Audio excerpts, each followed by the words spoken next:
Oi pessoal, estamos aqui na Expo Revestir 2025 no estande da Lepre para mais um episódio do podcast. E hoje é super interessante, é sustentabilidade além do óbvio. E não podia chamar outra pessoa que não fosse o Vitor Penha. Obrigado, meu amor. Obrigado. Ele é diretor de arte do Soma Uma. Isso. E de Belezas Imperfeitas, mais um monte de coisa. Vitor, já começa a falar, explica para o pessoal. Bem, na verdade eu trabalho com a Soma Uma, que é uma incorporadora regenerativa, onde a gente tem uma atuação muito grande no centro de São Paulo, revitalizando, regenerando. A gente não gosta de falar o termo revitalizar, porque a revitalização, a Vivo sempre foi. Verdade. Então ele não tem que reviver, ele tem que regenerar. E tem o escritório Belezas Imperfeitas, que eu costumo dizer que é um escritório de poesia onde a gente faz arquitetura. A arquitetura é consequência. Porque eu tenho muito mais uma preocupação em cima da construção do olhar regenerativo, que eu acho que começa por aí esse tema um pouco sobre sustentabilidade, né, Ludi? Porque é uma urgência. Urgência. E eu gosto muito do seu trabalho e da forma como você explica isso. Porque... E as palavras que você usa, não é isso, não é revitalização, é regeneração. Então acho que aí a gente pode começar esse bate-papo com duas frentes, que eu acho que é super interessante. Primeiro é essa questão que eu sempre falo, que você tem a palavra certa para o que você... Eu acho que a palavra, ela é matéria, então você precisa... Então, pegando uns cases, assim, na Soma Uma, a gente não fala, por exemplo, em fachada ativa, porque... As incorporadoras todas têm uma fachada ativa e só como para dar um cheque. Na nossa é uma fachada interativa, onde a gente tem uma preocupação com a operação, com que tipo de operação, para que ele tenha uma atuação de forma positiva no entorno. A gente não usa a palavra desenvolver, porque o des é negativo. Desinformar é tirar da informação, desarticular é tirar da articulação, desenvolver é tirar do envolvimento. Então eu realmente não entendo como é que uma empresa pode ter uma área de desenvolvimento. Eu ainda brinco, falo, nossa, mas tem uma área de não se envolver com o cliente. Me explica isso. Porque foi o que aconteceu hoje, foi um desenvolvimento. E hoje a gente passa por um processo de reenvolvimento. Então acho que o primeiro passo é a gente aprender a codificar realmente o que você está fazendo. E dentro dessa codificação, a sustentabilidade é uma palavra que hoje ela caiu num lugar comum. Né? Todo mundo é sustentável. E quando eu costumo dar as palestras, eu pergunto para as pessoas, mas o que é sustentabilidade? E geralmente as pessoas me respondem sobre prática. E eu falo, não, mas... eu jogo o meu resíduo. Por exemplo, a gente também não usa a palavra lixo, porque não é lixo, é resíduo. Lixo, é resíduo. É resíduo, então aquilo é um material, é uma matéria-prima. Tudo que a gente produz de resíduo, ele é uma matéria-prima para um outro elemento, ele não pode ser visto como lixo, não existe lixo. Então, dentro dessa codificação, quando eu pergunto sobre o que é sustentabilidade, geralmente as pessoas me dão práticas. É ter lixo reciclado. E eu explico para eles que a sustentabilidade não é uma questão de prática, não é uma coisa externa, não é uma coisa que você vai para fora. Sustentabilidade é visceral. Você se conecta com essa verdade, você tem que fazer disso um caminho interno e não uma atitude externa. Sim. Porque sustentabilidade é ser gentil, começa por aí. Sustentabilidade é gentileza, é você ter um olhar mais empático nas coisas, é você não gerar calor. Eu falo que a gente tem que ser LED, né? A gente tem que emitir mais luz, gerando menos calor, porque hoje a gente está gerando muito calor. Então o primeiro passo de sustentabilidade é você mudar a sua atitude. É você ser uma pessoa mais gentil, é você ser ético, é você ser correto. Isso é a maior prática sustentável. E como segundo caminho, é poder alimentar cadeias que são sustentáveis. Sim. Que é a grande prática. Se você compra uma camiseta a R$5 na internet, em algum lugar você está alimentando um trabalho escravo. Exato. Pode ser na China. Isso não é sustentável, você Isso não está tirando vantagem. Não adianta você ter todas as práticas e você não alimentar a cadeia correta. Você pode jogar seu resíduo separado, você pode fazer... Se você estiver numa comunidade e você não for gentil e você não alimentar a cadeia de consumo, você não está fazendo a principal prática de sustentabilidade. Porque hoje... é uma palavra que ficou relativamente banalizada e as pessoas estão muito perdidas em como construir esse conceito. Tá. Ainda, né? Sim. E pegando um gancho do que vocês produzem, eu já vou jogando vários assuntos que a gente vai meio Ótimo, que... Fica à vontade. É uma coisa que eu vejo ainda também, pegando o case de design, que é o que vocês fazem aqui dentro do produto, hoje o design ainda está muito focado na forma. E não tem mais forma para se produzir no design. Como eu brinco, não tem mais que fazer uma cadeira a mais. Não. Todas as cadeiras já foram feitas. Já fez cadeira de madeira, já fez cadeira de plástico, já fez torta, já fez azul, colorida, tudo que você imagina. Então hoje a gente está muito mais preocupado com o processo, da onde veio e para onde vai. O design hoje é sobre processo e não mais sobre forma. Legal. Então acho que é uma... Onde veio, para onde vai, a gente claro. tem uma mudança muito grande acontecendo. E é uma mudança de integração e olhar, entender que você é uma célula nesse contexto. E como você pode intervir de forma positiva sendo essa célula no processo, né? Sim. Acho que eu falei muito, né? Não, é isso aí. A gente quer saber, porque você tem uma visão bem abrangente e moderna e você está super atualizado. Você faz esse trabalho gigante lá no centro da cidade, né, de reenvolvimento. Né, reenvolvimento, que eu admiro muito lá no Misericórdia e tal. Até se você quiser contar um pouco. Nós estamos agora com o nosso trabalho dentro da Soma Uma, e isso também é ser sustentável, como eu falo, é a prática, que nem lá na Soma Uma a gente faz um trabalho que a gente pega o edifício e eles falavam, a gente faz retrofit. Eu falava, não é retrofit só. Porque o retrofit a gente poderia comprar o prédio, colocar uma portaria 24 horas e continuar sendo um retrofit. Mas não, a gente tem uma preocupação de como aquele edifício ele tem uma intervenção positiva no entorno. Que tipo de operação que vai acontecer? A nossa pele da arquitetura, toda ela é permeável. Então, o limite entre público e privado é degradê. Sempre tem um acesso do que é público que invade essa área que é do privado, todo o térreo tem uma área de comunicação. Então esse trabalho é um trabalho que vai além das práticas convencionais, porque é isso que eu estou falando. Você não pode focar hoje sustentabilidade na prática convencional, mas o quanto ela intervém de forma positiva no conjunto. É um novo olhar. Sim. Que eu costumo dizer que é um olhar não mais sobre a beleza, mas sobre o belo, que vem impregnado de significado. Então a peça de vocês, por exemplo, pegando um case, não é só uma peça bonita, não é sobre ser bonita ou sobre ser feia, mas é sobre ser bonita com um processo que está vinculado a um pensamento integrativo. Sim. E esse pensamento, eu tenho uma oportunidade de trabalhar de formas muito diversas, né, no meu trabalho, porque é muito doido. Eu trabalho no centro com a Soma Uma, onde a gente faz esse trabalho regenerativo, em edifício, em cidade, mas também tenho Belezas Imperfeitas, que eu trabalho com restaurantes de alto padrão, porque minha pesquisa é toda em cima do sensorial. E as pessoas perguntam como que eu administro isso, porque eu tenho um trabalho que é muito focado em interiores e ao mesmo tempo consigo trabalhar com cidade. E eu falo que o que une esse trabalho todo é esse pensamento regenerativo, porque ele não interessa na escala. Pode ser na escala do design, pode ser na escala do interiores, ou pode ser na escala da cidade. O que norteia é essa base de um olhar mais amplo e integrativo, que não é sobre o resultado, mas é sobre o processo. E isso vale para um prédio, vale para interiores e vale para a peça de vocês. Se você se impregna e você entende que você é uma célula nesse conjunto, deixa eu ver se eu tentar explicar um pouco melhor esse pensamento.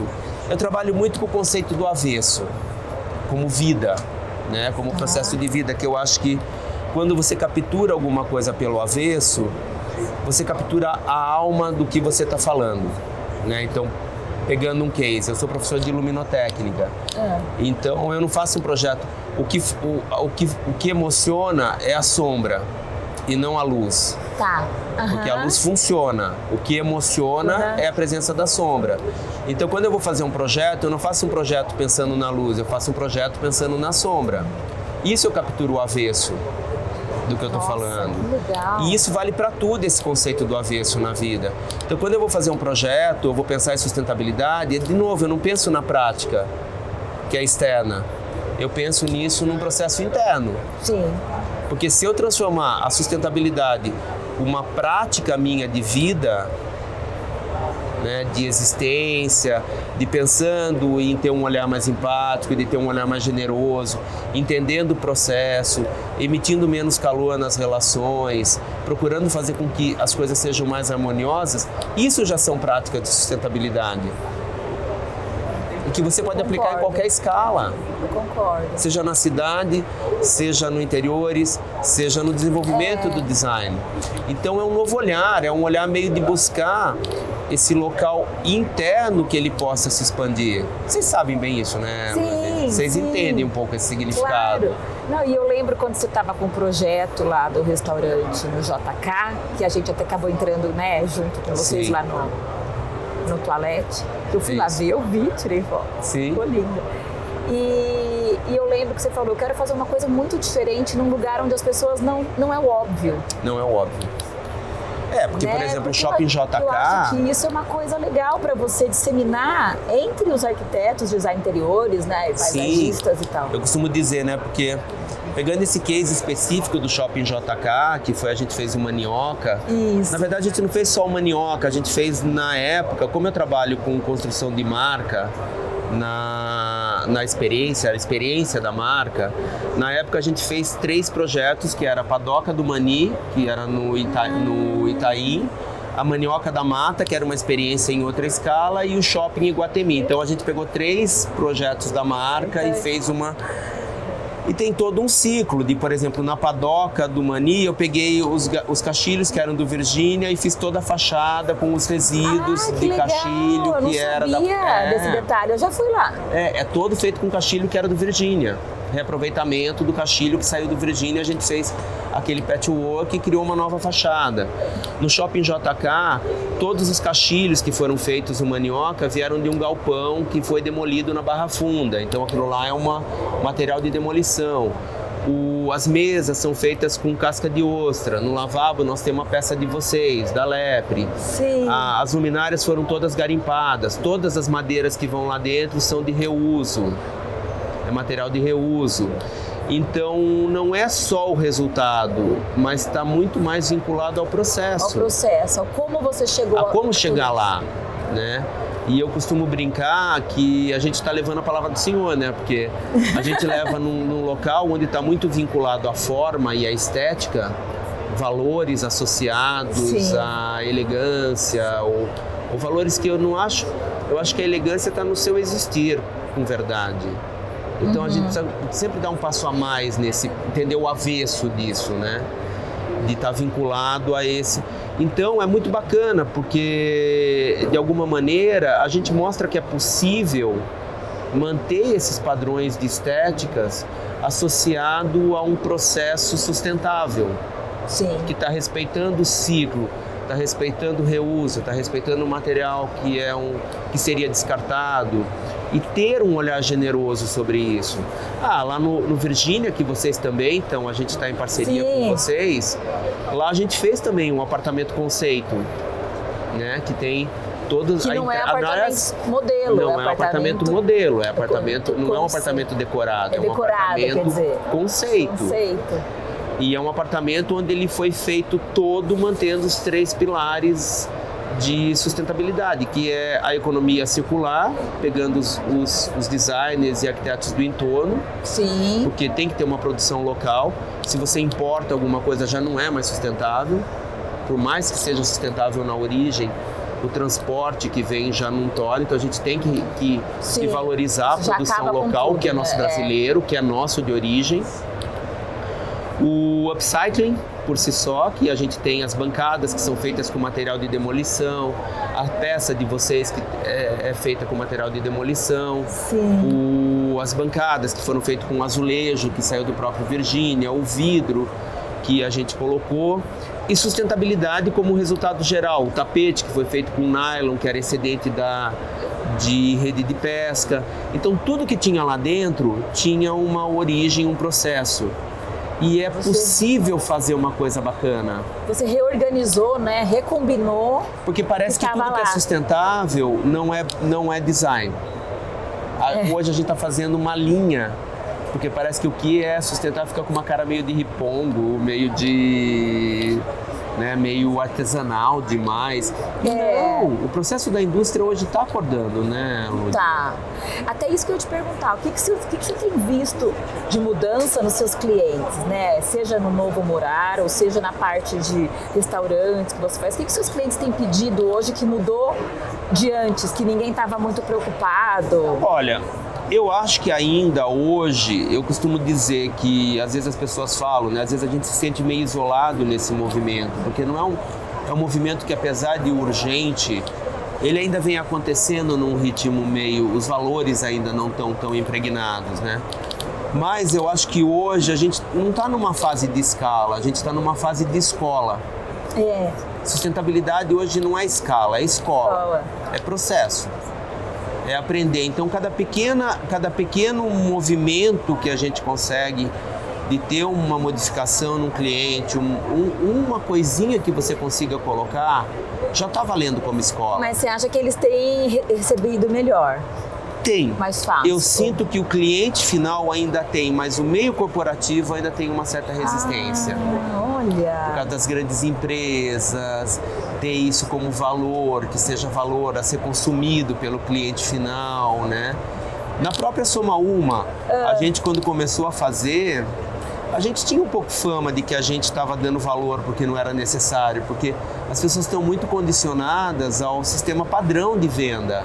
Tá. Ao que é convencional, sistema construtivo, isso aqui vai dar trabalho, isso aqui não vai ter aceitação. As pessoas não veem, porque ainda hoje é um pouco mais caro. Não tem como. Imagino, sim. Você está fazendo vocês mesmos, vocês estão fazendo uma peça que é com processo. Você não consegue fazer isso num custo padrão, né? Então, às vezes, breca um pouco nessa... Até porque tem a pesquisa, né? Tem o desenvolvimento de produto, tem ainda o processo artesanal de envolvimento para chegar no resultado, tem desenvolvimento de maquinário que ainda está fazendo que não está totalmente evoluído. Depois vai estar mais tranquilo, eu acho. Depois vai chegar nisso, mas a gente está nessa fase mesmo. Exato. De desenvolver esse novo olhar. Então eu acho que cada pequena atitude hoje, ela se torna um grande movimento. Como escola, né? Sim.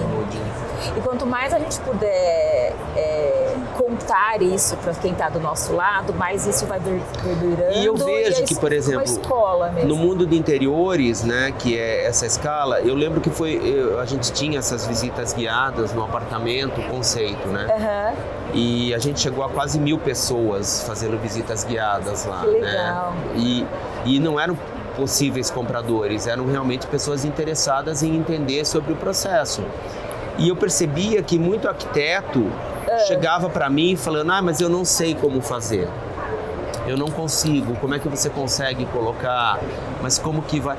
E ali eu mostrava que era possível, porque era um apartamento de 60 metros quadrados, todo feito disso daí, e com personalidade e com alma. Sim. Então, os arquitetos, eu acho que está faltando essa informação, chegar ao conhecimento, porque... É bom que você gosta de dividir esse conhecimento, né? Eu acho que tem que dividir, eu acho que hoje tem que falar. Então, a gente tem que aprender que conhecimento, por duas razões. Eu, mesmo lá na Soma Uma, já teve gente que falou para mim, mas você fala muito sobre o processo. E eu defendo que sim, eu falo primeiro, não está no PDF, dá para falar, porque isso é uma coisa interna de cada um movimento interno. E segundo, quanto mais você fala, mais te pertence. Verdade. Né? Quanto mais você legitima aquilo, mais você passa informação. Então eu tenho por princípio passar tudo que eu sei, mesmo, de coração, assim, eu mesmo que me perguntam, eu falo, não, faz isso, você tem fornecedor? Tem, esse, tem não sei o que, tem. Porque é sobre isso, a gente está no mesmo processo. A gente está junto. Quanto mais pessoas vierem para fazer a diferença, quanto mais pessoas estiverem envolvidas, quanto mais pessoas escutarem sobre isso, quanto mais essa voz ela se propagar, eu acho e a gente vai chegar perto de algum resultado. E eu costumo dizer também, né, as pessoas falam, temos que salvar o planeta. Eu falo, não. O O planeta vai dar graças a Deus se a gente for embora, a gente vai virar adubo. É sobre salvar a si próprio, não tem esse local, salvar o planeta. Não tem planeta para salvar a gente. É verdade. É salvar a gente. É mesmo. É salvar a gente. É salvar a gente pra gente... E respeitando essa força maior, porque se a gente for lutar contra o planeta vai destruir a gente. Vai. Tem muito mais força. Tem muito mais força. Então, acho que agora está na hora da gente chegar para esse processo. Eu brinco, você tem que chegar de cabeça baixa e ouvido aberto. Chega de cabeça baixa, chega de ouvido aberto, escuta o que você tem, escuta as pessoas. O sentido da empatia não é a visão, é a escuta. Escuta o processo. Alimenta a cadeia correta de consumo. Um produto que você coloque que seja alimentando a cadeia de consumo.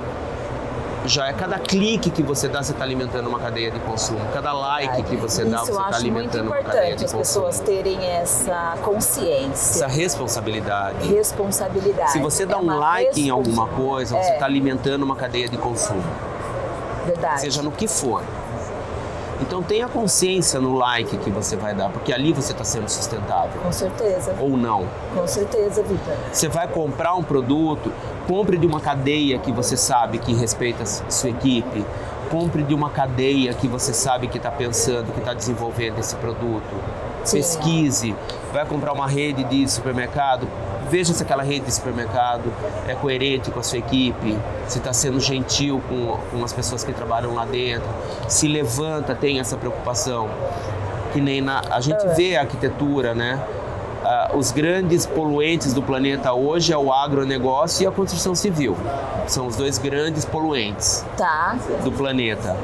E todo mundo pensa em várias cadeias de consumo. E na construção civil ninguém pensa.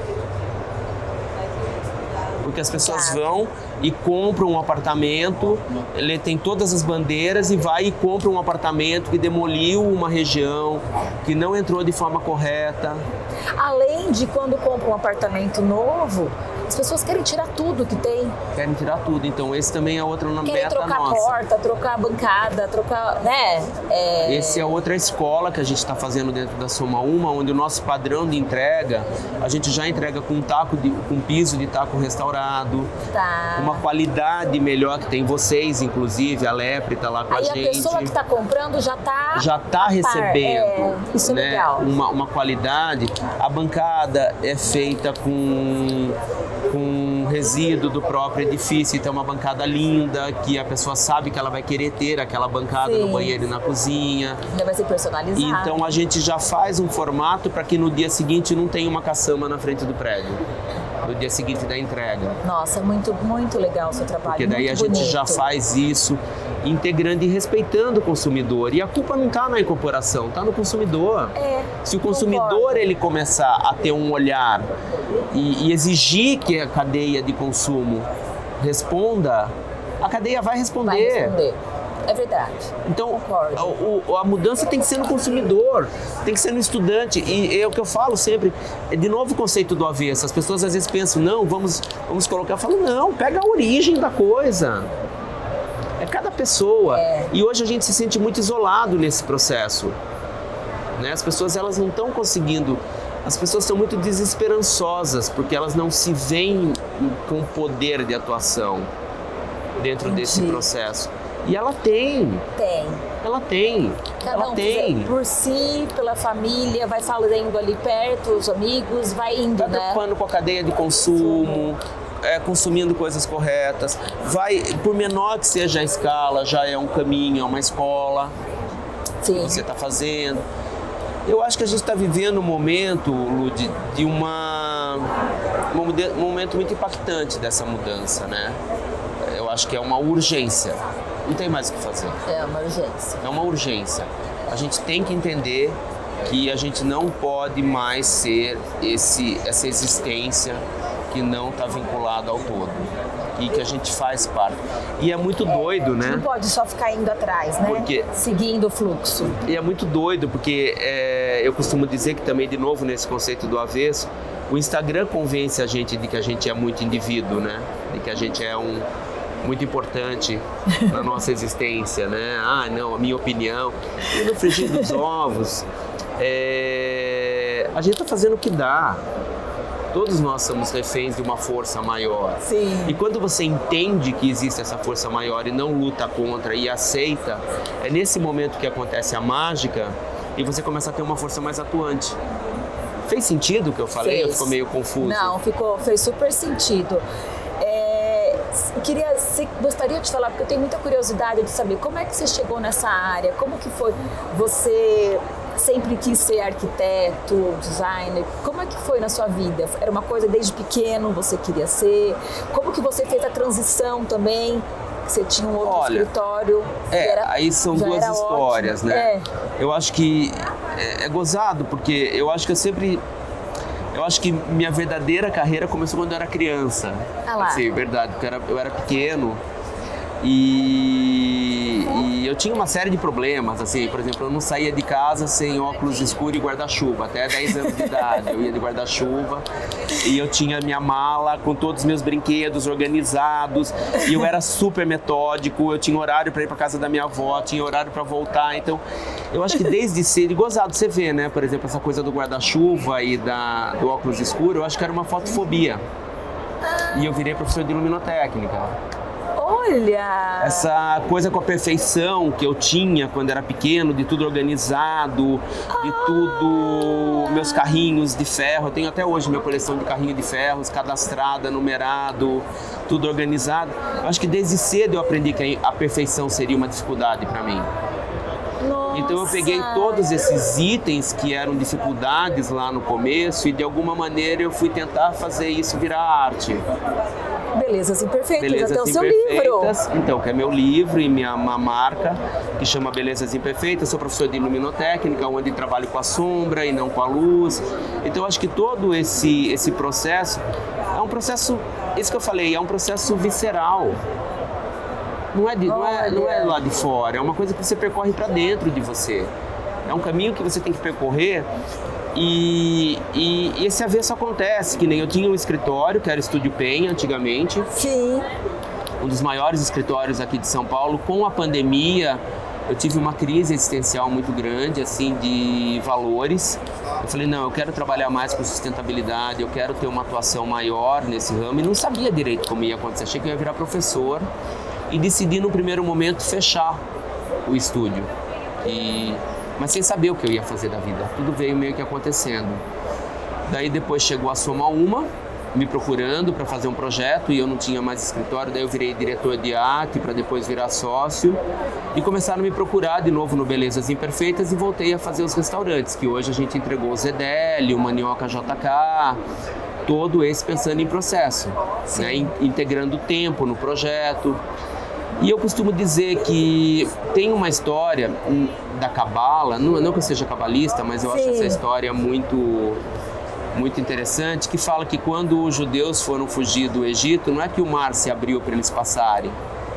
Quando eles estavam com a água pelo pescoço, que o mar se abriu. Então primeiro você entra. Tá. Primeiro você entra. Coragem. Tem que primeiro ter você coragem. fala, não, eu vou. Desculpa, vai abrir. Essa caraca aqui vai abrir. Vai abrir de alguma maneira. Então, primeiro você entra, quando você tá com a água pelo pescoço, ele abre. Daí você vai. Então acho que isso é a questão da fé. Eu acho que o que falta hoje é fé. Sendo sincero. E fé não tem a ver com religião, tem a ver com fé. Tanto é que eu brinco dentro desse conceito do avesso, que por exemplo, para mim, quando eu pergunto qual é o avesso do medo, as pessoas falam, o avesso do medo é coragem. Eu falo, não, o avesso do medo é fé. E se acontecer alguma coisa? E a fé é mesmo se. E a fé se banca. Verdade. E é muito doido que quando você abre mão dessa existência egóica ou da marca, que todo mundo falava pra mim, não, mas você tem uma marca pro seu nome, não, mas você tem não sei o quê, você já construiu uma identidade. Eu falo, mas e daí? Se essa identidade hoje não tá... Quando você abre mão daquilo, acontece uma mágica do universo no avesso que volta pra você. E você tá mais feliz hoje, né? Hoje eu tô com essa mudança, Soma Uma tá bombando, Belezas Imperfeitas tá virando um ícone, a gente tá colocando integrando o processo no design, não só o resultado. O próprio Zedeli, que a gente fez agora, é um projeto que está super hypado, e eu falo, as pessoas perguntam, mas por que ele é sustentável? Eu falo, porque ele foi feito para daqui 50 anos estar mais bonito.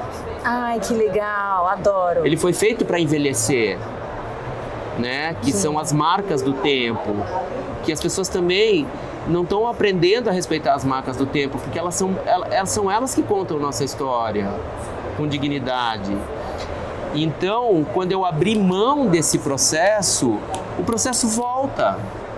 Esse é o processo do avesso. Sim. E o Instagram convence a gente do contrário, de que a gente é importante, de que a gente é... Não é! Abre mão, deixa fluir, deixa a vida acontecer, sabe? Entra no mar, que ele vai abrir. Mas tem que ser um processo, como eu falo, sustentabilidade é visceral. Ela dá cólica. É visceral. Ela dói. Você tem que sentir aquilo te movimentar para você chegar em algum resultado. Não é, esse acho que é o caminho. Se eu posso dar uma dica para vocês, olha, falando aí pro público, chega de cabeça baixa e ouvido aberto nas coisas. A gente tem que ter verdade, mas a gente não pode ter certeza. Que é isso de novo. A gente tem que carregar uma verdade, mas não carregar uma certeza. Eu acho que hoje a gente está vivendo muito de muitas certezas. Certezas, essas polaridades. E minha pesquisa sempre foi em cima dos sentidos, né? Então acho que também isso veio muito ajudar, porque eu tenho uma pesquisa muito ampla em cima do sensorial. Por isso que eu faço muito restaurante, né? Porque paladar é o único sentido que você escolhe o momento da experiência. Todos os outros você é invadido, né? Verdade. Visão, audição, você escuta, calor. Então, para um restaurante ter um sucesso, você precisa estar com todos os outros 4 sentidos apaziguados e acolhidos. Então, quando eu vou fazer um restaurante, eu penso muito nessa coisa do avesso. O que é que toca, como que é a experiência sensorial daquilo, né? E em cima desse sensorial, né, é o que eu falo. Você tem que percorrer um caminho que seja interno. Sim. Porque daí você encontra o sexto sentido, que é esse sentido sem sentido. Que é o único sentido sem sentido. E é onde você consegue fazer alguma transformação. Sim. Né? A partir desse caminho. Nossa, Vitor, cada vez que eu te encontro eu aprendo tanto. Nossa. Eu falo muito, né? Não, eu adoro. E não é isso, não é de falar muito. Você fala coisas profundas que a gente não ouve só, a gente fica pensando. Explode um pouquinho a cabeça. A gente eu fica, acho bom. Nossa, mas então, é isso, né? Como que dá pra pensar muito diferente do que a gente às vezes fica no automático, da correria do dia a dia e tal. E quando você encontra esse local, é gozado, porque é o que eu falo, né? Por exemplo, eu acho que tem uma ordem nessa desordem, né? As pessoas estão muito desesperançosas de maneira geral e acho que falta essa fé. Eu vejo jovem hoje, que eu lido com jovens, os jovens estão sem visualizar um futuro. Isso é muito ruim. Isso é muito ruim. Todo mundo está com uma... E, no entanto, tem muito mais gente boa do que ruim. Tem muito mais gente pensando para fazer diferente do que para destruir. Sim. É que eu costumo dizer, né? Que quem é ruim faz mais barulho. Então você fica com a sensação de que isso está muito... E tem muita gente pensando, as coisas estão, então você acreditar que existe uma ordem nessa desordem de alguma maneira, e eu sou a prova viva disso. Quando eu abandonei tudo e sem saber para onde ia, isso se reverteu. Existe uma ordem que quando você faz a coisa certa, o universo te recompensa. Isso não estou aqui de positividade tóxica, não é isso. Não é gratiluz, não é isso, mas é uma positividade ativa. É você entender que você tem uma... As pessoas brincam, você é otimista, eu falo em horário comercial. Mas não, na verdade eu sou otimista. Porque eu acho que se você faz a coisa certa, de alguma maneira, isso te retorna. Existe uma ordem mesmo, existe uma justiça. Muito interessante. Isso vale para empresa, vale para construção de marca, vale para projeto, vale para cidade, vale para o design. Por isso eu consigo atuar em tantas frentes, né, de cidade e interiores, porque o que mantém essa base é essa verdade. E que não é certeza, mas é uma verdade. É uma verdade. Nossa, Vitor, muito obrigada por você ter vindo. Nossa, eu não tenho como te agradecer. Espero que tenha dado um curto-circuito aí. Mas não, eu não espero isso. Espero curto-circuito e eu espero mais perguntas. Porque é muito legal a interação do pessoal. Então, pessoal, peço que vocês escrevam aqui perguntas pro Vitor, porque com certeza a gente vai trazer ele de novo. Não, vamos. Né? Nós vamos agora fazer bastante coisa juntos. A gente é muito parceiro, amiga, pelo amor de Deus. Por favor, perguntem tudo que vocês quiserem mais um pouco. Curtam, compartilhem com o nosso canal. E, Vitor, qual que seria o @ para quem quiser te seguir? Olha, tem o @somauma.br. Tá. O @belezas imperfeitas.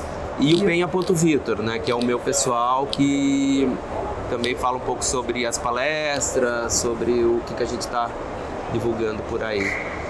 Acompanhe, pessoal, e, bem, estou à disposição de vocês, o que você viu, você me conhece, você sabe que eu sou essa pessoa que abre, que conta, que fala, e façam isso, porque acho que esse é o caminho. Exatamente. Muito obrigada, viu? Muito obrigada. Muito feliz de você ter vindo, viu? Obrigado mesmo. Apesar dos perrengues de ontem, né? Não, menina do céu. Obrigada, gente. E, pessoal, obrigado pela oportunidade e qualquer coisa, estou à disposição aí de vocês. Espero vocês no próximo episódio.